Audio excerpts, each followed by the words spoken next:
ഓപ്പോയുടെ Oppo K12+ 5G എന്ന പുതിയൊരു smart phone ഇപ്പോൾ ലോഞ്ച് ചെയ്തിട്ടുണ്ട്. ഈ ഒരു വീഡിയോയിൽ നമ്മൾ നോക്കാൻ പോകുന്നത് ഓപ്പോ K12+ 5G എന്നുള്ള സ്മാർട്ട് ഫോണിനെ പറ്റിയിട്ടാണ്. നമ്മൾ ആദ്യം ഫീച്ചേഴ്സും കാര്യങ്ങളൊക്കെ നോക്കുകയാണെന്നുണ്ടെങ്കിൽ ഡിസ്പ്ലേയുടെ കാര്യത്തിൽ 6.7 ഇഞ്ചിൻ്റെ ഫുൾ HD+ ഡിസ്പ്ലേ ആണ് ഈ ഫോണിൽ വരുന്നത്. അമോലെഡ് ഡിസ്പ്ലേയും കാര്യങ്ങളൊക്കെ കൊടുത്തിട്ടുണ്ട്. പിന്നെ ഫ്ലാറ്റ് ആയിട്ടുള്ള ഡിസ്പ്ലേ ആണ് ഇതിൽ വരുന്നത്. പഞ്ചോൾ ഡിസൈൻ വരുന്നുണ്ട്. പഞ്ചോൾ വരുന്നത് ടോപ്പ് സെൻറ്റർ ഭാഗത്തായിട്ടാണ്. 120 ഹെർട്സിൻ്റെ റിഫ്രഷ് റേറ്റ് ഒക്കെ സപ്പോർട്ട് ചെയ്യുന്നുണ്ട്. 240 ഹെർട്സിൻ്റെ ടച്ച് സാമ്പിളിംഗ് റേറ്റും ഇതിൽ വരുന്നുണ്ട്. പിന്നെ ഏകദേശം 93.4% സ്ക്രീൻ ടു ബോഡി റേഷ്യോ ആണ് ഈ ഫോണിൽ വരുന്നത്. 2160 ഹെർട്സിൻ്റെ PWM ഡിമ്മിംഗ് എന്നുള്ള ഫീച്ചറൊക്കെ സപ്പോർട്ട് ചെയ്യുന്നുണ്ട്. പീക്ക് ബ്രൈറ്റ്നസ് വരുന്നത് 1100 നിറ്റ്സ് ആണ്. അപ്പം അത്യാവശ്യം നല്ല ഡിസ്പ്ലേ ഫീച്ചേഴ്സും കാര്യങ്ങളൊക്കെ ഈ ഫോണിൽ വരുന്നുണ്ട് എന്ന് തന്നെ പറയാവുന്നതാണ്. In display finger print sensor ഇതിൽ കൊടുത്തിട്ടുണ്ട്. ഫോണിൻ്റെ വെയിറ്റ് വരുന്നത് ഏകദേശം 192 ഗ്രാമാണ്. തിക്നെസ് വരുന്നത് 8.37 mm ആണ്. പിന്നെ IP54 റേറ്റിംഗ് ഒക്കെ ഇതിൽ സപ്പോർട്ട് ചെയ്യുന്നുണ്ട്. പ്രോസസ്സറിൻ്റെ കാര്യം പറയുകയാണെന്നുണ്ടെങ്കിൽ സ്നാപ്ഡ്രാഗൺ 7 Gen 3 എന്ന പ്രോസസ്സറാണ് ഈ ഫോണിൽ വരുന്നത്.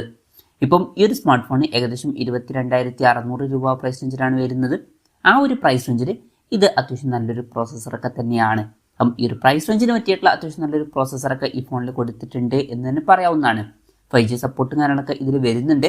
പിന്നെ ബേസ് വേരിയന്റിൽ തന്നെ 8 GB റാമും 256 GB ഇന്റേണലും വരുന്നുണ്ട്.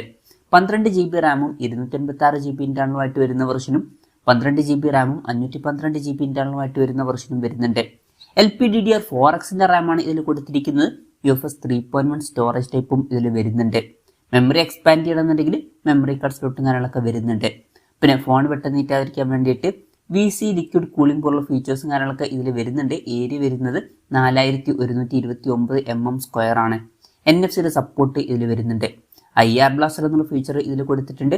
അപ്പം ഈ ഫോൺ റിമോട്ടൊക്കെ ആയിട്ട് യൂസ് ചെയ്യാൻ കഴിയുന്നതായിരിക്കും.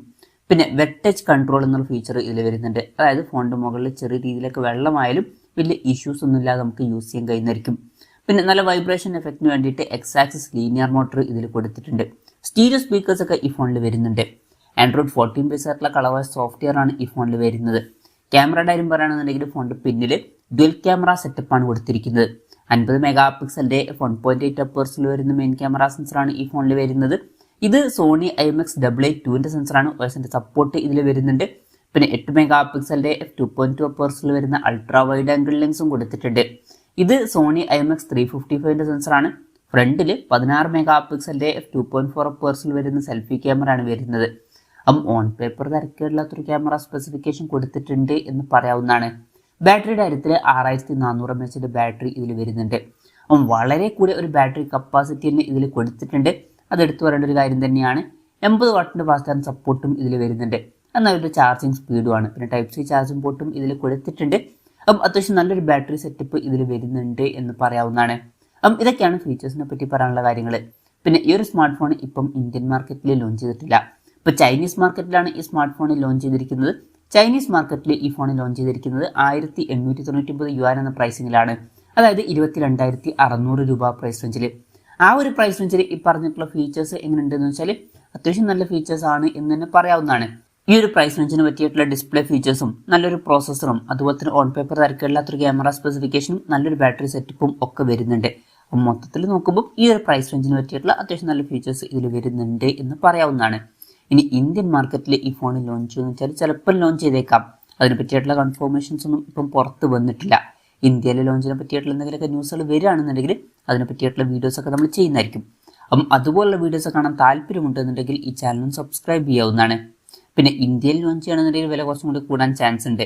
ഇന്ത്യയിൽ ലോഞ്ച് ചെയ്യുകയാണെന്നുണ്ടെങ്കിൽ നമുക്ക് ഒരു 27,000 രൂപ പ്രൈസ് റേഞ്ചിലൊക്കെ ആയിട്ട് എക്സ്പെക്ട് ചെയ്യാവുന്നതാണ്. പൊതുവേ അങ്ങനെയാണ്. ചൈനീസ് മാർക്കറ്റിനേക്കാളും കുറച്ചും കൂടി കൂടിയ പ്രൈസ് റേഞ്ചിലാണ് ഫോണുകൾ ഇന്ത്യൻ മാർക്കറ്റിൽ ലോഞ്ച് ചെയ്യാറ്. പിന്നെ ചിലപ്പം ഇത് OnePlus ബ്രാൻഡിങ്ങിലും വന്നേക്കാം. മുമ്പ് ഓപ്പോ K12 സീരീസിൽ വരുന്ന ഫോണുകൾ ഇന്ത്യൻ മാർക്കറ്റിൽ OnePlusന്റെ നോഡ് C4 സീരീസിൽ വരുന്ന ഫോണുകളായിട്ട് ലോഞ്ച് ചെയ്തിട്ടുണ്ട്. എന്തായാലും അതിനെ പറ്റിയിട്ടുള്ള കൺഫർമേഷൻസും ഇപ്പം പുറത്ത് വന്നിട്ടില്ല. എന്തായാലും ഇപ്പം ഓപ്പോയുടെ K12+ 5G എന്ന പുതിയൊരു സ്മാർട്ട് ഫോൺ ലോഞ്ച് ചെയ്തിട്ടുണ്ട്. ഈ ഒരു ഫോണിനെ പറ്റിയിട്ടുള്ള നിങ്ങളുടെ അഭിപ്രായം ജസ്റ്റ് ഒന്ന് കമൻറ്റ് ചെയ്യുക. അതുപോലെ തന്നെ ഈ ഒരു സ്മാർട്ട് ഫോൺ ഇന്ത്യൻ മാർക്കറ്റിൽ നിങ്ങൾ ഏത് പ്രൈസിങ്ങിലാണ് എക്സ്പെക്ട് ചെയ്യുന്നത് എന്നുള്ള കാര്യം കൂടി ജസ്റ്റ് ഒന്ന് കമൻറ്റ് ചെയ്യുക.